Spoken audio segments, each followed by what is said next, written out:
Hi, welcome. Today I want to discuss Daniel Callahan's article, Killing and Allowing to Die.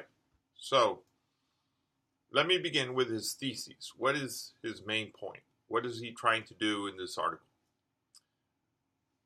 I think what he wants to show is simply that the act of killing and the decision not to do anything and allow someone to die are essentially different.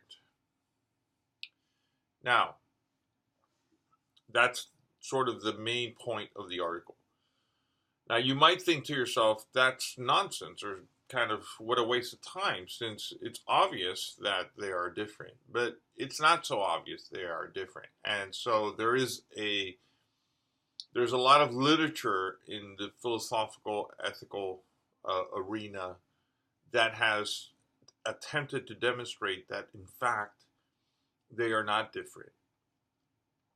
So let me give you some examples. So philosophers have argued, look, when you kill someone, you do something. You make a decision to take on certain actions and to with the intention of seeing that person dead. Okay, that's pretty basic, very simple. Now, allowing to die is the same thing. You don't act, but you still decide. You see, you consent to make a decision. You do consent to restrain action, to restrain yourself from acting, in order that the person die. So you still consent for the same purpose and with the same intention, and therefore, morally speaking, at least, we would say that both persons are just as morally reprehensible and evil. So if you take someone who drowns another person in the pool, right, this person's a killer.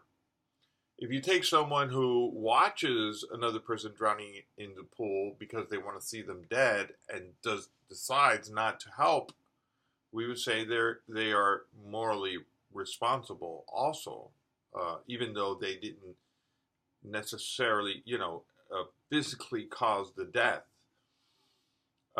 Because they could have prevented the death so easily, and they decided not to, we would say that they were that they are morally culpable, just as morally culpable as the killer. So imagine a person that that sees another person drink a cup, what they think to be a cup of wine, but in fact it's poison. In fact, imagine that they know it's poison, right? I know this person's drinking poison, but I'm on their insurance policy and I really need the money and I want to see them dead. I don't like them anyways. I'm going to go ahead and allow it to happen. I'm not going to intervene. I could say, hey, stop. Don't drink that. But I decide not to do it. I decide that I'm going to let it happen so that they eventually take their own lives. I would say that this person is not very different from the person who actually is a killer in the sense that we would normally think of killer. So the point is that, in some cases, when you know that something could kill another person for sure, and you can easily prevent it, allowing it to happen is a kind of very similar to actually engaging in the action of killing. And so there is not that much difference between killing and allowing to die in these instances, at least. So that's sort of the background, that Callahan is sort of addressing. And Callahan's going to say, look, this view is wrong. I admit that there are cases in which it's correct that they are kind of similar, and there's moral culpability in both cases, right? So there's a sense in which killing and allowing to die, there's a middle ground where they sort of converge or overlap. But there's also areas in which they are very different. So, and let me talk about those areas. The first thing is we need to understand there is a difference between a natural death. Well, before I get into that, let me just say that this distinction between killing and allowing to die is very important for euthanasia, which is the topic we're discussing, because euthanasia is a form of killing. It is intentionally killing, and philosophers make a distinction between passive and active euthanasia. Passive euthanasia is when you refrain from action to allow the person to die. Active euthanasia is when you engage in some sort of actions that cause the death of the person. So the question that we're addressing indirectly in some ways is the question of passive and active euthanasia and whether there is a difference between one or the other. In Callahan's position, I think his view is going to be that ultimately, yes, we can make a distinction between passive and active euthanasia. They are different. So now, to make that distinction, we need to make other distinctions. So first, let's talk about, the difference between deaths that are naturally caused and deaths that are caused by human agency. Certainly, that is very clear. Okay, so if you have a death that is caused by a virus, a bacteria, a natural catastrophe, a death that is caused by an accident of some sort, these are deaths that happen, and we say they are natural cause. And in these cases, you see, we don't attribute any kind of moral blameworthiness or culpability to another moral agent. It was an unfortunate event. It was a terrible disease, whatever, a cancer, whatever it was. But we don't say that there was any responsibility or accountability or moral culpability here. It's just a death that happened by natural causes. In the case of deaths that occur through moral agency, there is accountability, there is responsibility, there is moral culpability. We do blame people. You say, you shot him, you made a decision, you acted in that decision, you are responsible, accountable, and blameworthy for that death. Okay? So there's a big difference between one and the other. And we need to keep that in mind. Second thing is, from the metaphysical perspective, we need to make a distinction, he says, between what he sees as the world and myself. Right? I have things that I control. I have things that I have power over.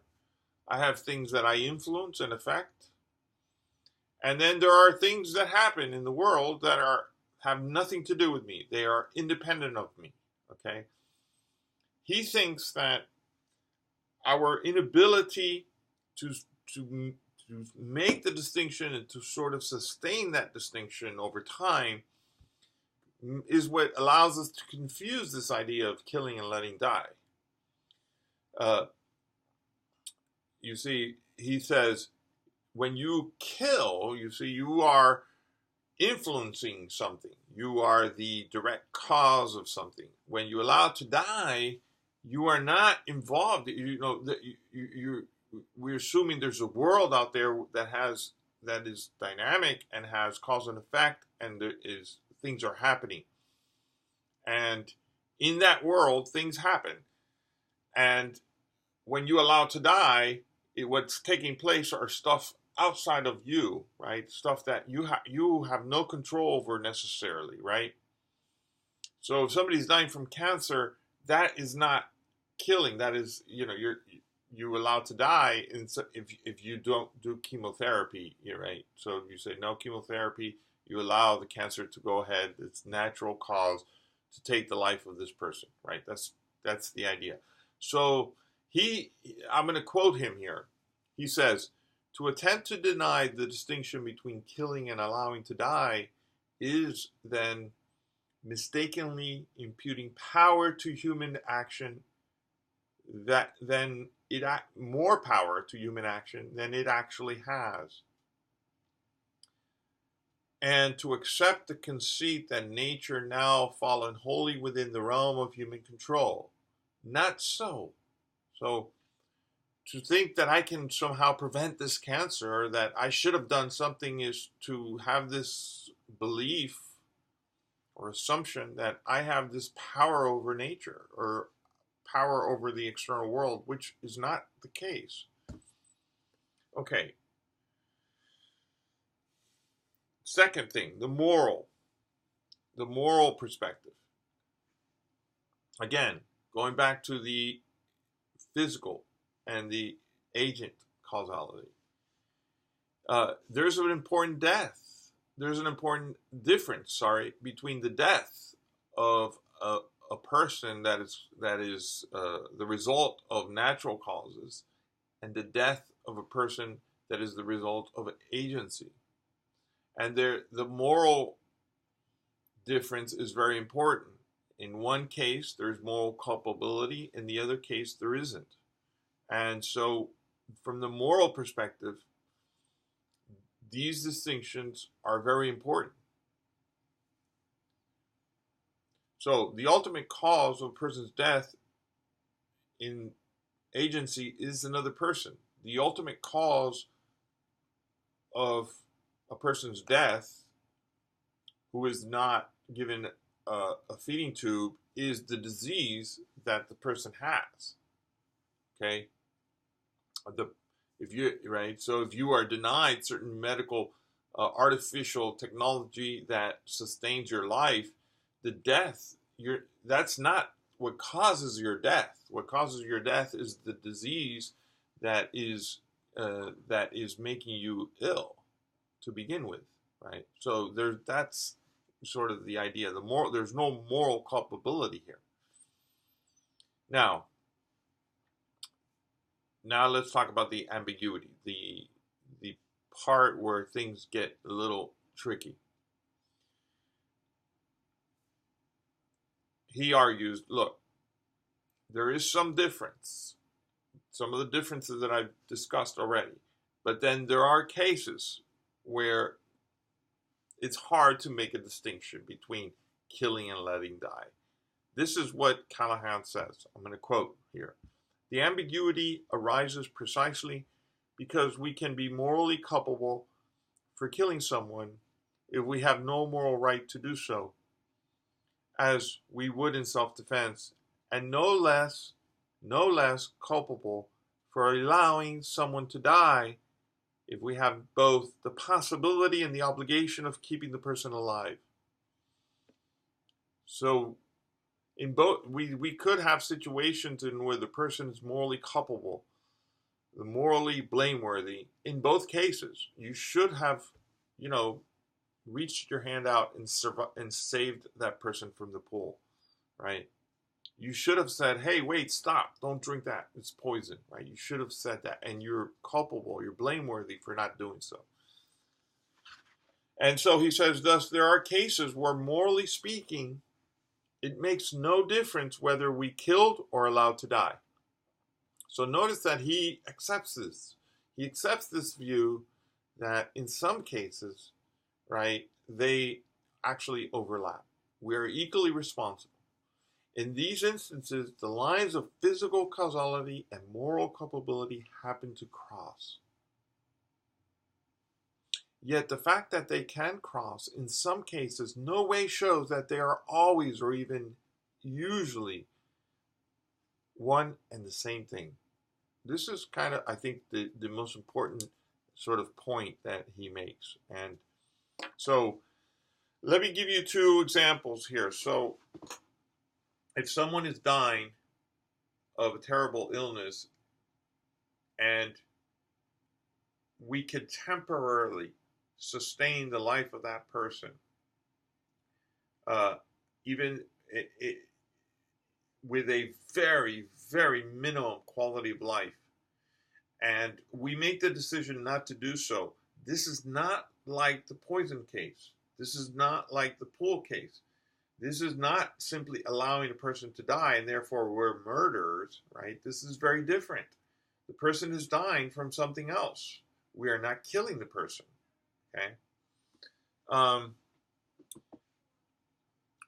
Now, if the person already has artificial uh, technology sustaining the person's life, and we decide to withdraw that, right, to take a respiratory off, the person off respiratory or a feeding tube off the person and let the person die, again, it's the same thing, same idea.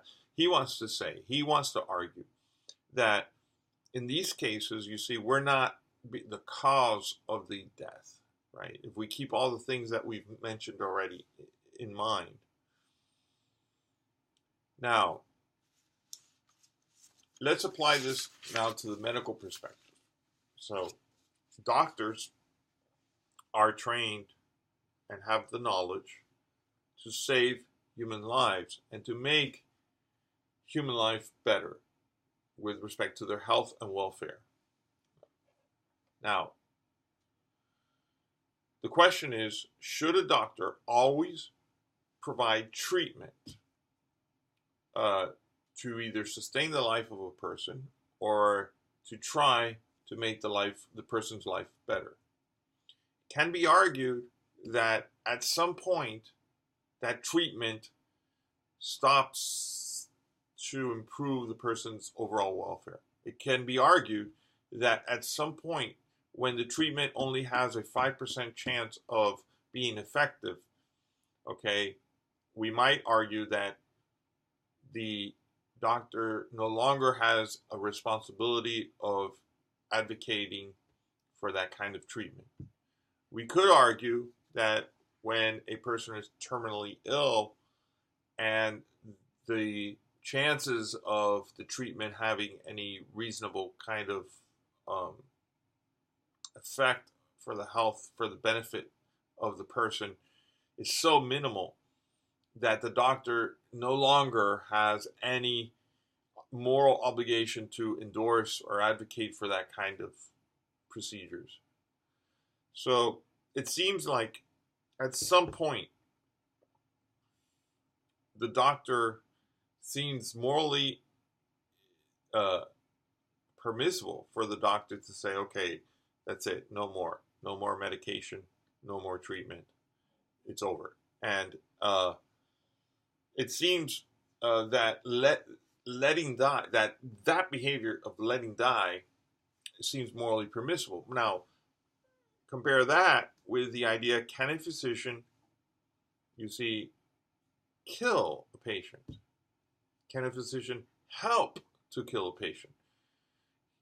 Can a physician partake in mercy killings, assisted suicides, physician-assisted suicides? Is this something that is morally permissible? Is it different from allowing the patient to die? So basically, it seems that what Callahan wants to say is that there is a distinction between passive euthanasia and active euthanasia. And it seems more, at least clear to some extent, that passive euthanasia can be defended to some extent on the part of the physician to engage in that kind of activities. Active euthanasia, however, is a little different, and he wants to say is a little more complicated. And so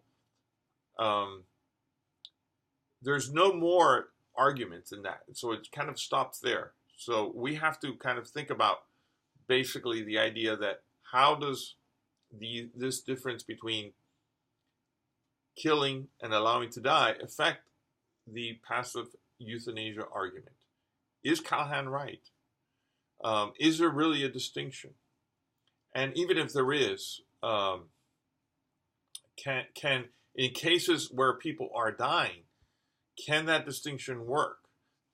I can imagine somebody in favor of euthanasia saying, look, I understand there can be a distinction between letting someone die, right? Or,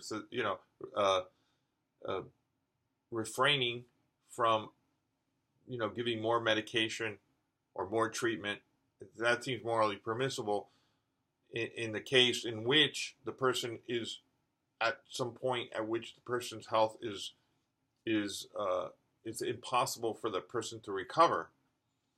But I can say the same thing about active euthanasia. In some cases where the agony and suffering is so great, and again, same situation where the person just, there's no chances of recovery, and in those cases, and only in those cases, can we justify some form of active euthanasia. So I'm not sure that he is completely successful here, but I think it's a good for you to continue to think about this and see how you can assess how his arguments affect the question of the moral permissibility of active euthanasia, which is the most interesting point. Thanks.